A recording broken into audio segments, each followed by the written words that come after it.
principal, M. le député de Chambly. Monsieur le Président, dans les derniers mois, on a pu constater d'importants problèmes de gouvernance dans nos universités.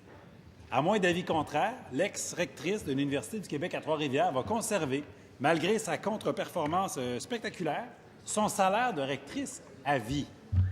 À McGill, l'ex-rectrice a reçu 750 000 $ depuis qu'elle a quitté ses fonctions. À l'Université Laval, même chose. Des hauts dirigeants ont des conditions et des primes d'après-mandat indécents. Pendant ce temps-là, le réseau universitaire, lui, traîne un déficit accumulé de 2,8 milliards. Les hauts dirigeants partent avec la cagnotte pendant que les universités peinent à remplir leur mission et font des déficits. Cette situation a été dénoncée à plusieurs reprises dans cette Chambre. Ça a assez duré. Qu'est-ce que le ministre va faire pour mettre fin à ces aberrations? Monsieur le ministre de l'Éducation. Peut-être quelques corrections, si vous voulez bien, Monsieur le Président. Là, à ma connaissance, selon les informations que l'on a, j'ai encore vérifié ce matin, donc la rectrice démissionnaire de l'UQTR n'a pas droit là, à son salaire de rectrice pour les années qui viennent. Alors, il faudra continuer peut-être l'échange, mais les informations que j'ai ce matin là, du siège social de l'UQ, c'est que ce n'est pas le cas.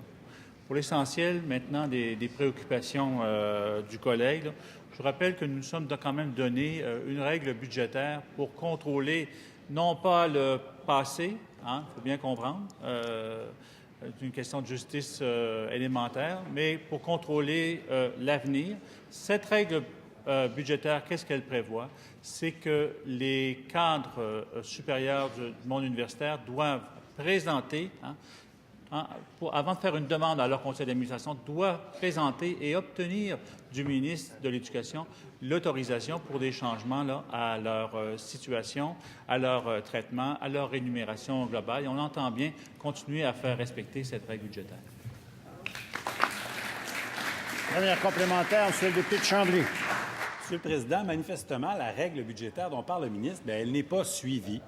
Au bout du compte, ce sont les étudiants et les institutions qui paient le prix pour la mauvaise gouvernance parce que nos universités coupent dans les services aux étudiants et font des déficits année après année. Le ministre se trouve dans une situation où il est impuissant à corriger la situation. Il nous faut donc une loi cadre sur les universités pour régler cette situation. Le ministre peut-il s'engager à déposer une loi cadre au cours de la prochaine session pour que les hauts dirigeants ne s'octroient plus des bonis indécis? Monsieur le ministre de l'Éducation. Je pense qu'il faut être prudent, il faut faire attention quand même. Les règles budgétaires dont on parle, là, elles sont respectées. Et quand elles ne sont pas, rappelez-vous, là, on a eu un échange avec Bishop cette année sur la situation. Considérait qu'il y avait un problème important.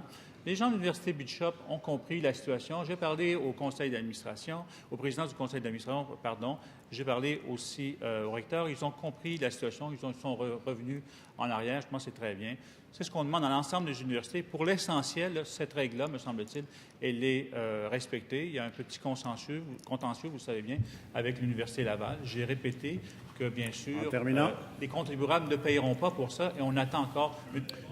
Deuxième complémentaire, M. le député de Chambly. Monsieur le Président, le ministre banalise la situation qui est pourtant grave. On a un rapport devant nous, le rapport du sommet sur l'enseignement supérieur, et il est clair.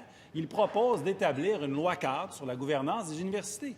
Le rapport souligne que dans l'état actuel des choses, le ministre n'a aucune prise pour formuler des exigences aux universités. Je tends la main au ministre pour travailler avec lui à élaborer une loi cadre sur la gouvernance des universités. Quand le ministre et le gouvernement se donneront-ils enfin des moyens pour empêcher les hauts dirigeants de s'octroyer des bonis injustifiés? Monsieur le ministre de l'Éducation. Alors, je remercie mon collègue de l'offre.